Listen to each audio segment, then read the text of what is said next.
I was still shaking snow off my coat when my Aunt Lydia leaned in with that tight smile she always wore when she thought she was doing me a favor. "Maybe don't bring up your job situation," she whispered, her breath smelling like peppermint schnapps and condescension. "It'll depress the kids." I hadn't even taken off my shoes yet. I blinked, caught between a laugh and a sigh. "Sure," I said. "Wouldn't want to ruin the festive mood." Then I smiled like I hadn't heard that exact line in 5 different variations at every family gathering for the last 2 years. I dropped my coat on the designated guest bed, kicked off my boots, and followed the sound of forced laughter into the living room. "My name's Aaron. I'm 34. And for the last decade, I've been the co-founder of a tech company that most of my family still thinks is some little computer thing. They don't get what I do, and they've never really asked. At best, I'm good with computers. At worst, I'm unemployed, but makes websites for money. I stopped correcting them years ago. It's easier that way. After all, how do you explain seed funding rounds and venture capital to people who still think the Wi-Fi goes out when it rains? Thanksgiving with my extended family has always been a delicate exercise in restraint. I keep my answers short, smile through the backhanded compliments, and let the conversations drift towards safer waters. The truth is, I've always been the odd one out. I didn't go to med school like my cousin Ellie or become a civil engineer like my older brother, Mark. I didn't marry young or buy a house in the suburbs. I didn't give my parents grandkids to brag about at church. I built something from scratch, quietly, and apparently, that made me the least impressive person in every room. This year was supposed to be different, though, or so I thought. I'd driven 6 hours through sleet to get to Aunt Lydia's house because my mom guilt-tripped me into it. "Everyone's coming this year," she said over the phone. "Even Cody's bringing his fiancé. You'll love her." She always said that as if loving someone was my responsibility, like if I didn't fall in line and nod politely, I was the problem. Cody is my younger cousin by 4 years.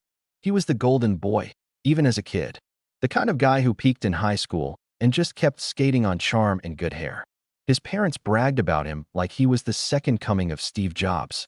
Never mind that he'd bounced between 4 different majors in college and burned through a trust fund in his 20s. He was a go-getter, while I was just quiet. I stepped into the living room and immediately regretted it.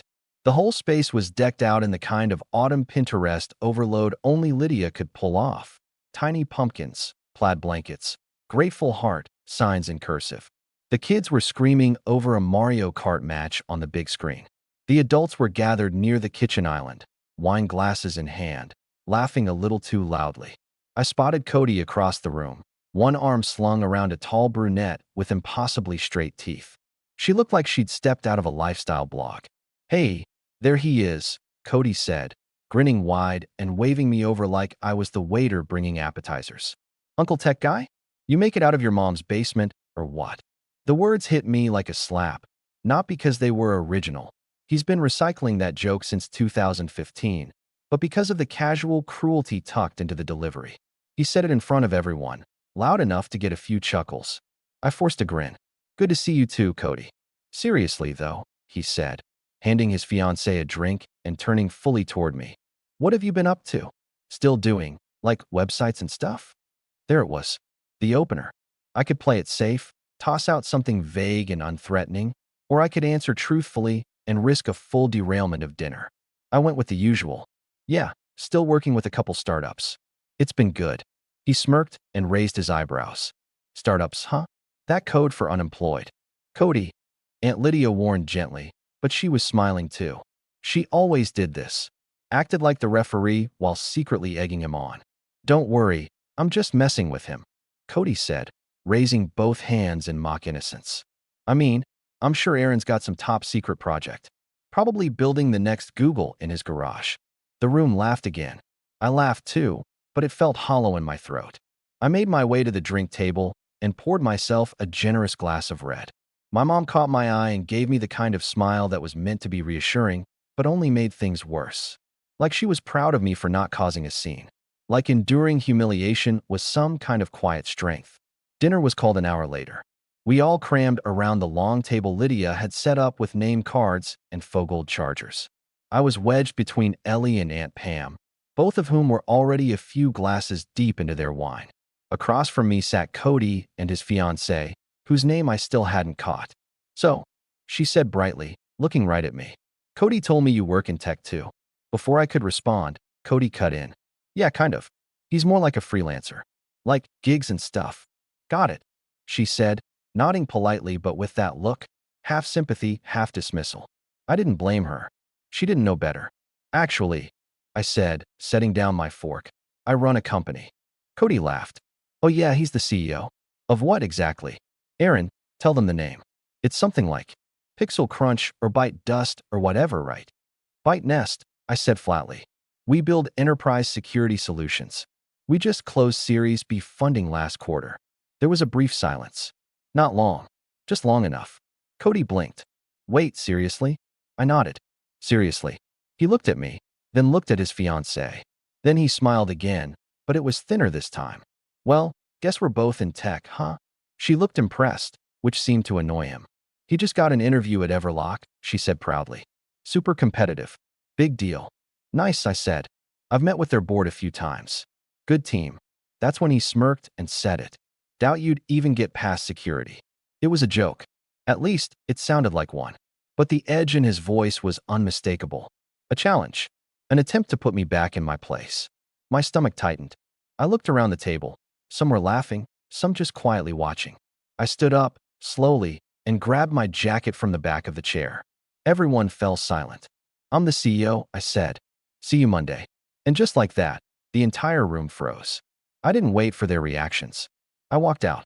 But that was only the beginning. By the time I got to my car, the adrenaline had turned sour in my stomach. I wasn't even sure where I was going. I just drove. Out of the cul-de-sac, past the row of identical houses with their glowing porch lights and blow-up turkeys, through the slick streets until the quiet hum of the tires steadied my breathing. I didn't cry. I didn't yell. I just kept hearing his voice echo in my head. Doubt you'd even get past security. It wasn't the insult itself that got to me. I'd had worse. It was the way it landed with the others. How no one spoke up. Not my mom. Not my aunt. Not even my brother, who I caught smirking into his napkin like it was all just harmless fun. It was the ease with which they all let it slide. As if that kind of jab was normal, expected, even welcome.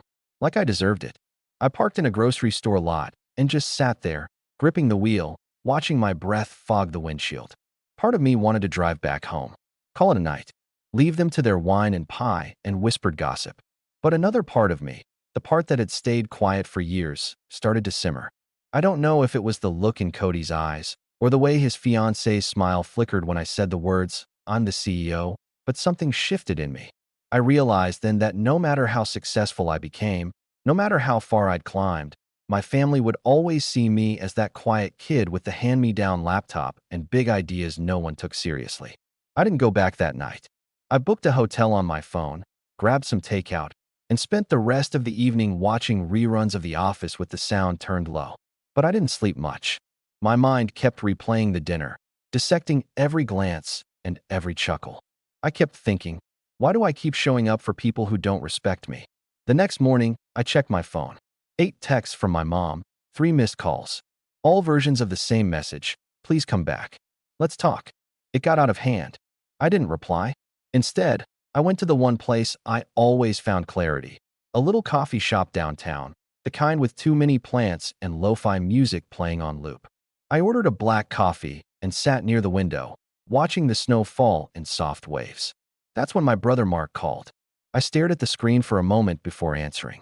You good? He asked, skipping any kind of greeting. I'm fine. There was a pause. Cody was being a jerk. You know how he gets. I do, I said. And you laughed. He exhaled sharply. It wasn't about you, man. Don't be so sensitive. My hand tightened around the coffee cup. Right? It's always a joke when it's about me. Look, he said, you made your point. The whole CEO mic drop? Iconic. But maybe don't overreact, yeah? You've always been kind of private. People just don't get what you do. They don't even try to, I said. They assume the worst and call it a joke. Okay, he said quickly, as if afraid I'd hang up. Look, just come back for dessert. Everyone's asking about you. Are they? I said. Or are they just wondering if I'm going to ruin more of their perfect night? He didn't answer that. Just said, think about it, and hung up. I didn't go back that day either. But the thing about family is, you can't avoid them forever. especially not during a week-long holiday visit where half of them are staying in the same town. Eventually, the gravitational pull drags you back into orbit. And sure enough, 2 days later, I got an invitation, game night at Lydia's. Please come. Let's put the awkwardness behind us. It was from my mom, followed by a guilt-tripping their family, Aaron. So I went. Against my better judgment, I went. The moment I walked in, I knew nothing had changed. Oh look, it's Mr. Silicon Valley, Uncle Jerry said, holding up a solo cup in mock salute. Cody gave me a nod from across the room, his arm draped around his fiancé like he was posing for a catalog. You made it, he said, as if I were the one who owed him something. Just here for the games, I said flatly. They were playing charades. Something about the fake laughter and the forced closeness made my skin crawl.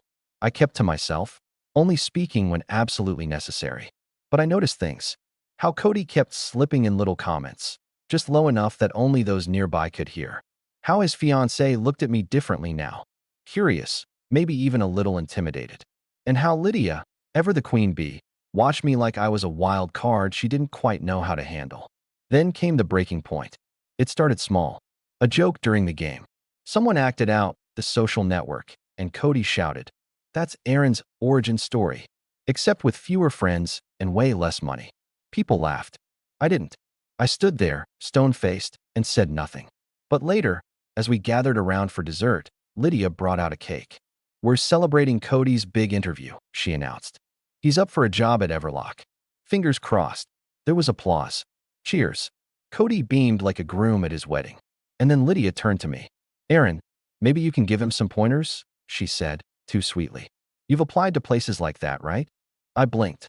"I've hired from places like that," I said. The room quieted again.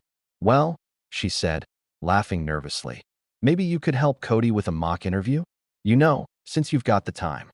And that was it. That was the moment. The moment I realized they didn't just misunderstand what I did. They chose not to understand. They needed me to stay small so Cody could keep shining. I set my plate down and stood up. "You know," I said, "I don't think I'm the one who needs help preparing." Cody snorted. "Oh, you offering me a job now?" I looked him dead in the eye. "I already did," I said. "Last year. You ghosted the interview." Dead silence. His smile faltered. "What are you talking about?" I turned to Lydia. "Remember when I asked if anyone in the family was job hunting? I was expanding my team and wanted to help. I sent you the listing." She nodded slowly, her eyes flicking to Cody. "I sent it to you too," I said. "Through Mom." You never replied. Cody's face had gone pale. "I didn't," he started, but I held up a hand. "It's fine," I said. "I figured you weren't interested in startups. But just so you know, ByteNest has 3 full-time engineers who came from Everlock, including their former director of infrastructure." More silence. I took a breath, feeling my heart hammering in my chest. "I'm done pretending I don't exist," I said.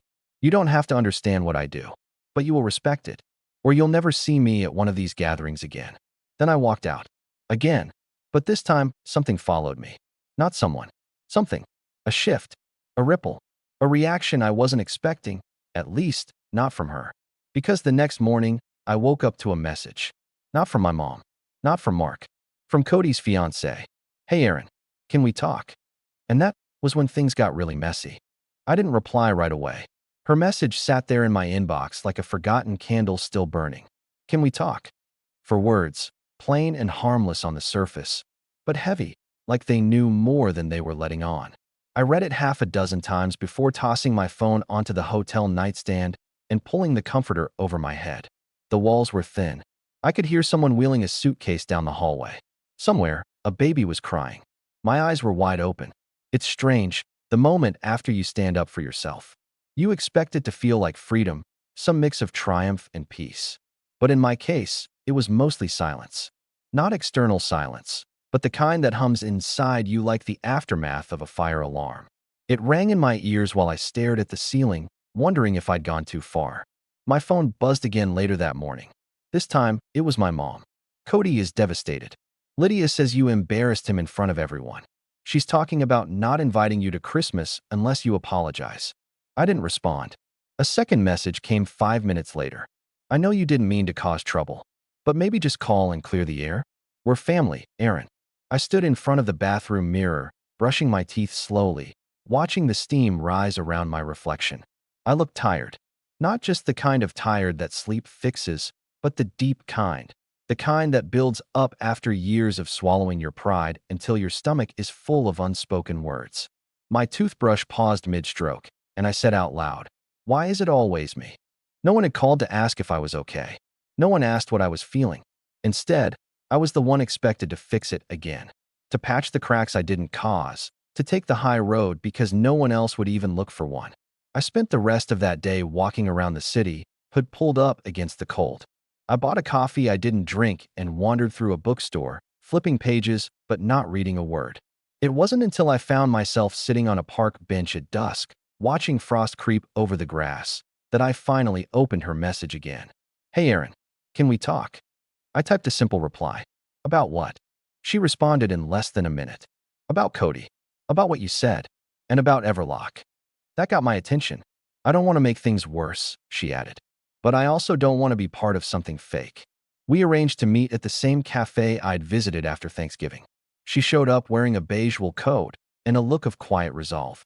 No makeup, no flashy smiles. Just someone who looked like she was waking up from a long nap and seeing the room clearly for the first time. "Hi," she said, sliding into the booth across from me. "Thanks for coming." "Of course," I said, though part of me was still guarded. I didn't know what this was yet. Curiosity? Guilt? Drama? She wrapped her hands around her mug and looked down. "I think I owe you an apology." That I hadn't expected. I didn't really get it. At first, she continued. "When Cody joked about you, I thought it was just sibling rivalry. Like, he made it sound like you were this guy who never left his mom's house and worked on weird hobby apps. But then I Googled you." I blinked. "You Googled me?" She nodded. "Byte Nest has an article on TechCrunch, and a Forbes piece, and a patent." I just sipped my coffee. She leaned in slightly. "Why don't they know?" "Because they never asked," I said. "And when they assumed the worst, it was easier not to fight it. You try to explain something once or twice, and when all you get is rolled eyes or smirks, you stop trying." She nodded slowly. He's insecure. He says stuff to make people laugh, but he gets weird when someone outshines him. I see it now, but at first, I don't know. I just thought that was normal." I looked at her carefully. "So why are you here?" She hesitated. "Because I'm not sure I want to marry someone who tears people down just to feel tall.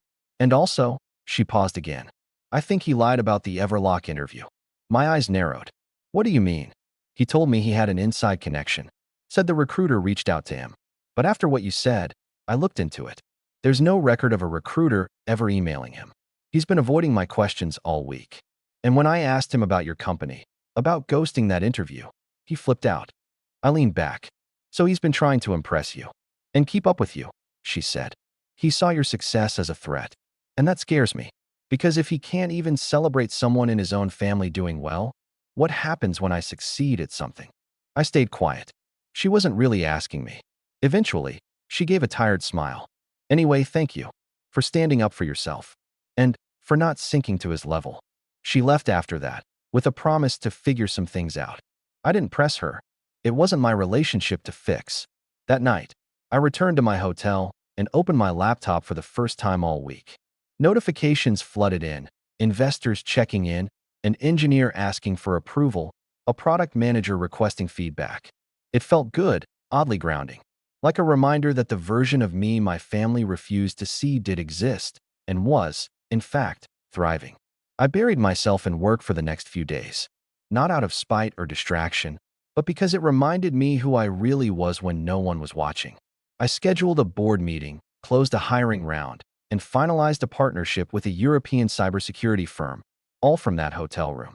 And the more I leaned into my real life, the less weight my family's perception carried. But the storm wasn't over yet. A few days before I was set to head home, my mom invited me to brunch. "Just you and me," she promised. "No drama." I agreed, hoping maybe we could finally talk like adults. We met at a quiet diner just outside of town. She hugged me a little too tightly when I walked in, and for a second, I thought maybe this would be okay. Until she started talking. "You really hurt Cody," she said, stirring her tea. I froze. "He hurt me." "I know," she said quickly, "but you humiliated him. In front of everyone. He's your cousin. And I'm your son," I said. She sighed. "You've always been sensitive, Aaron." I laughed, bitter and low. Sensitive or tired of being mocked? You could have handled it differently, she said. Why did you have to make a scene? Because they wouldn't hear me otherwise, I said, sharper than I meant to. Because I've spent 10 years building something no one in this family even tries to understand. And the moment I set a boundary, I'm the problem. She looked away. And you know what? I continued. I'm done apologizing for existing. There was a long silence. Finally, she said, you've changed. I've grown, I corrected. There's a difference. We didn't speak much after that. I paid for her tea, hugged her briefly, and walked out feeling lighter. I returned home 2 days later. My apartment greeted me like an old friend. Sunlight through tall windows, the soft hum of my espresso machine, the scent of cedar from the candle I forgot I left lit. I stood in the center of my living room and just breathed. Home. That week, I threw myself into the business. We launched a new beta. I was invited to speak at a virtual conference. Bite Nest was quietly gaining momentum in circles that mattered. And for the first time in a long time, I didn't feel like I had something to prove. Then, one morning, an envelope showed up at my door. No return address. Just my name, handwritten in shaky cursive. I opened it slowly. Inside was a single folded page. Aaron, I owe you an apology. I've spent years letting other people define you. Through jokes, through assumptions, through silence. And I'm ashamed of that. You deserve better. If you ever want to talk, I'm here. Aunt Lydia, I read it twice. Then I set it aside and stared out the window. Maybe they were starting to wake up. But I wasn't done yet. Because something had shifted inside me over those few days. Something irreversible. I no longer needed their approval. But I did need to decide what came next. And that's when I had an idea. Something Cody would never see coming.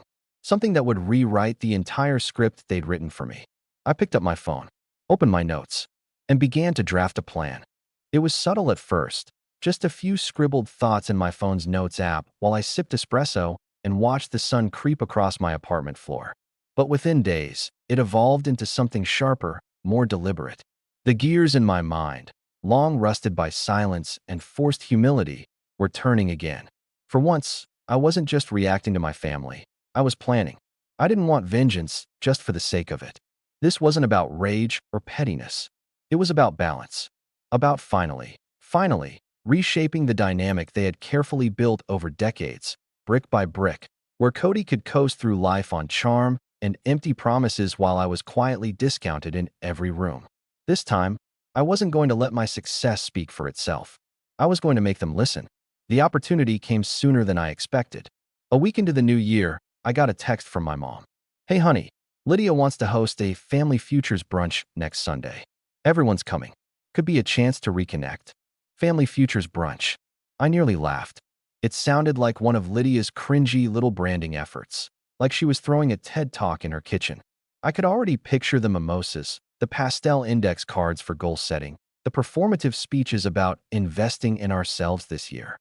It was peak Lydia, but buried under that glittery layer of nonsense was the real motive. This was a chance for Cody to shine. Again, he probably pitched the idea himself. He'd be standing there in his tailored shirt, announcing his goals with that fake humility, dropping Everlock's name every 5 minutes. He needed to re-establish himself as the golden boy, and I was going to let him. Because this time, I wouldn't be caught off guard. I texted back, sure, I'll be there. And then I got to work. First, I called my COO, Marlene. She was sharp, no nonsense, and loyal to the bone. I filled her in, not on the family drama, but on the publicity angle. We're going to soft launch the SecureBridge deal at the end of this month, right? I asked. Yep. Press release is drafted, NDAs are nearly done. We're just waiting on SecureBridge to finish their final audit. What if we pre-teased it? Just enough to stir buzz. She hesitated. You mean leak it? Not quite. Just make sure the partnership is discoverable. Quietly. Maybe update our LinkedIn headers. And I'll post something subtle. Let people connect the dots. She paused, then chuckled. You're up to something. Let's just say, I've got an audience I need to re-educate. Within 24 hours, ByteNest's landing page was tweaked with a vague reference to an upcoming enterprise-level infrastructure project with a Fortune 500 client. My LinkedIn photo was updated to one of me at a conference, and I posted a humble little blurb, exciting things in motion this quarter. Grateful for the team behind the scenes making magic happen. Hashtag cybersecurity, hashtag growth, hashtag 2025 goals. The post exploded. Comments from peers, DMs from investors, even a few former classmates who used to pretend I didn't exist. All of it added fuel to the image I was quietly constructing, not just of success, but of relevance, of momentum. And Cody? Cody wasn't even on LinkedIn. Next, I made a private list, names of people who'd been dismissive, condescending, or outright cruel over the years. Not out of spite, but for clarity. Lydia, obviously. My brother Mark, who never missed a chance to downplay my work. Uncle Jerry, who once asked if I ever planned to get a real job. And of course, Cody. But I wasn't going to confront them. Not directly. That would be too easy. No, what I wanted was something quieter. A tilt of the room. A shift in the energy. I wanted them to question everything they thought they knew about me. I'd already planted the seeds. Now I needed the right soil. 3 days before the brunch, I got another text. This time from an unknown number. Hi Aaron. This is Natalie, Cody's ex-fiancé. I stared at the screen. X. Hope this isn't too weird. I just wanted to say, I left him. After our talk. And I'm really grateful you told the truth. Helped me see things clearer. I didn't respond right away. I reread it a few times, letting it sink in. Then I texted back. I'm sorry you went through that. But I'm glad you got out. She replied almost instantly. Thank you. If you ever want to grab coffee sometime, no pressure. I told her maybe after the new year settled. And I meant it. But for now, I had a plan to finish. The morning of the brunch, I wore a navy wool coat, slacks, and a tailored black turtleneck. Clean, professional, understated. The kind of outfit that said, I didn't come here to play, but I don't need to announce it. I parked across the street from Lydia's house and took a moment in the car. I wasn't nervous. I wasn't even angry. I was ready. Inside, the house was the same as always. Over-decorated, over-perfumed, and full of fake laughter. Lydia greeted me with that strained warmth she reserved for guests she secretly resented. There he is, she said. Glad you could make it. Wouldn't miss it, I replied. Cody was already holding court in the living room, surrounded by relatives, smiling that politician's smile. When he saw me, it flickered for just a second, just long enough to let me know he was still rattled. Aaron, he said, forcing brightness into his voice. Long time, cousin. Good to see you, Cody, I said, shaking his hand firmly. Heard things got complicated. He laughed awkwardly. You know how it is. Not everything's meant to last. I nodded. True. Some things just out themselves, don't they? He didn't reply. The brunch was exactly as nauseating as I expected. Lydia handed out 2025 vision cards, and people went around the table sharing goals. My brother wanted to expand his consulting firm. Ellie was working on her doctorate. Cody, of course, announced he'd be re-strategizing his career and building something big in the tech space. I've got a few investors lined up, he said confidently. We'll see where it goes. Maybe I'll steal a few engineers from ByteNest. The room laughed. My knuckles tightened around my coffee mug. When it was my turn, I smiled softly and stood. My goals this year are simple, I said. Continue scaling ByteNest. Launch our new infrastructure project with SecureBridge. Expand our engineering team. Possibly open a satellite office in Berlin. A few heads turned. I caught my mother's eyes widen. Wait, Mark said. SecureBridge, SecureBridge. I nodded. We've been working with them since Q3. Partnership goes public end of the month. Cody's mouth opened slightly, then closed again. Uncle Jerry cleared his throat. Isn't SecureBridge that? What do they do again? Cloud infrastructure, I said. They support half the Fortune 100. Aunt Pam looked impressed. Wow, that's major. I shrugged, like it was nothing. We're fortunate. Good timing, good team. The air in the room shifted. Suddenly, Cody's ambition seemed like cosplay. I sat back down. I didn't gloat. I didn't even look at him. But I could feel the balance tilting. The story changing in real time. Lydia, ever the spin master, tried to regain control. Well, we're all proud of the whole family, she said. Everyone's doing amazing things. But it was too late. The seed had sprouted. Over the next half hour, relatives drifted toward me, asking questions, requesting advice. One uncle mentioned his son was looking for internships. Ellie asked if I could speak at her university's entrepreneurship panel. Even Mark, offered to grab lunch sometime to pick my brain. Cody said nothing. He kept sipping his mimosa, staring out the window. And I just smiled. Because this wasn't revenge in the traditional sense. I didn't ruin his life. I didn't humiliate him publicly. I didn't expose his lies. I just did what I'd always done. Worked quietly, built something real, and let the truth walk in on its own 2 feet. But I wasn't done. Not yet. Because there was still one more thing I needed to do. Something that would end this story exactly the way it deserved. And all it required was an invitation. Which, as fate would have it, was waiting in my inbox that very night. Hey Aaron, Bite Nest sounds amazing. Would love for you to come speak at our alumni entrepreneurship panel next month. Guest list includes a few folks from Everlock, Netgear, and StratTech. Let me know. Dana, Stanford Alumni Committee. I clicked reply. Would love to. And I have the perfect story to tell. Now it was just a matter of time. The night before the Stanford panel, I stood in front of my mirror, adjusting the lapels on my charcoal blazer, trying not to smirk. I'd been invited as the keynote speaker for their Founders in Tech series, a well-attended event meant to inspire the next wave of ambitious undergrads and fresh-out-of-college builders. But for me, it was something more. I wasn't there to impress students. I was there to rewrite the story. I'd found out, through a mutual LinkedIn connection, that Everlock would have a few scouts in the room, mainly talent acquisition leads, but also someone from the partnerships team. The company Cody had been bragging about for months, the one he claimed had scouted him, was about to watch me speak from the front row. The irony wasn't lost on me. The auditorium was packed. Stanford's tech campus always buzzed with the kind of wide-eyed, caffeine-fueled energy I'd missed since my early 20s. Rows of clean notebooks, MacBooks open, startup hoodies everywhere. I stepped onto the stage, mic clipped to my collar, and looked out at the sea of faces. And then, in the third row, my eyes landed on him. Cody.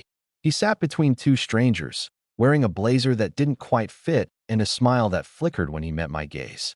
I almost laughed. Of course he was here. He wasn't listed on any of the official materials. He must have registered late, maybe hoping to pitch himself to Everlock again, or ride the coattails of someone in the audience. Typical Cody, always chasing gravity instead of creating it. I turned to the mic. Hi everyone. My name is Aaron. I'm the founder and CEO of Bite Nest, a cybersecurity infrastructure firm based here in the Bay. Polite applause. I wasn't always a CEO. 10 years ago, I was just another kid with a clunky laptop and a bad haircut, tinkering with code between shifts at a grocery store. I didn't have a roadmap. What I did have was a lot of people telling me what I couldn't do. Heads nodded. I let the silence hang for a beat. Some of them were professors. Some were former bosses. Some were family. They didn't say it with malice. They said it with smiles. With raised eyebrows. With just kidding jokes that landed like darts. A few chuckles. They understood. I learned, early on, that the people closest to you won't always believe in you. Not because they're bad, but because your growth reminds them of their own stagnation. Your risk-taking exposes their fear. So they laugh. Or worse, they pretend you don't exist. The room quieted. But here's the thing. You don't need their permission. I let that sink in. You don't need applause to build something meaningful. You don't need a family full of founders or a list of angel investors at Thanksgiving. Sometimes, all you need is to keep showing up. Keep building. Quietly, patiently. Until one day, you're not in the background anymore. You're the room. Scattered claps turned into a full wave. I smiled, scanning the crowd again. Cody wasn't clapping. I wrapped the talk with a few anecdotes about Bite Nest, how we launched with 3 people and a $15,000 seed grant, how we now employed over 80 full-time engineers across 3 countries, how we were preparing to roll out our largest partnership to date with SecureBridge, and how we had offers on the table for a Series C funding round that could push our valuation north of 9 figures. Afterward, there was a Q&A. A few students asked smart questions about scaling and hiring. Someone asked about startup failure rates. I answered them all. Then, I have a question, came a voice from the third row. Cody stood up. I'm Cody, he said, eyes darting nervously around the room. I'm, currently pivoting into tech entrepreneurship. What advice do you have for someone who's starting over after some missteps? He smiled, like we were teammates sharing an inside joke. I stepped closer to the edge of the stage. Great question, I said. Honestly, own the missteps. Don't pretend they were part of the plan. And definitely don't try to step over others to hide them. A few murmurs. Cody's smile faltered. People can forgive failure, I continued. But they don't forget how you made them feel. If you dismiss someone when they were rising, don't expect them to pull you up when they've arrived. He sat down. After the panel, a line of attendees formed to shake hands, hand out resumes, or just ask follow-up questions. Everlock's team came over too. The recruiter introduced herself, congratulated me, and then asked, "By the way, did you say your name was Aaron Kessler?" I nodded. She blinked. "You're the Aaron Kessler?" ByteNest's founder. I smiled politely. In the flesh. "We actually had an applicant list you as a reference last quarter," she said, flipping through her notes. "But you never responded." My stomach turned, but I kept my expression flat. "Oh, who was that?" She showed me the name. "Cody Randall." I laughed. "Just once. Soft. I wouldn't recommend him," I said. She nodded, scribbled something, and moved on. By the time I left the auditorium, the sun had dipped below the horizon, casting long orange shadows across the pavement. My phone buzzed. "Cody, why did you say that to them? You know I need this." I didn't reply. Instead, I texted my mom. "Hope you're well. Just finished speaking at Stanford. Panel went great. Heading home now." She texted back 3 dots. Then a full minute later, I heard. Cody called crying. "What happened?" I stared at the screen for a long time. Then I typed. "He tried to use me." Again, I told the truth. That's all. She didn't reply. I turned off my phone and walked to my car, exhaling slowly. 2 weeks later, I got a wedding invitation in the mail. Ellie was getting married in July. On the back, in handwritten script, was a note. "Hope you'll be there. You're finally being seen, cousin." Attached was a sticky note. "Cody's not invited. Long story. Let's talk soon." Ellie, I pinned it to my fridge. And just like that, the story shifted. Not with fireworks. Not with screaming matches or dramatic walkouts. But with clarity. With steady, quiet truth. I didn't burn bridges. I just stopped crossing the ones that always led me back to pain. And as for Cody, he lost his mask long before I ever touched it. All I did was hand him a mirror.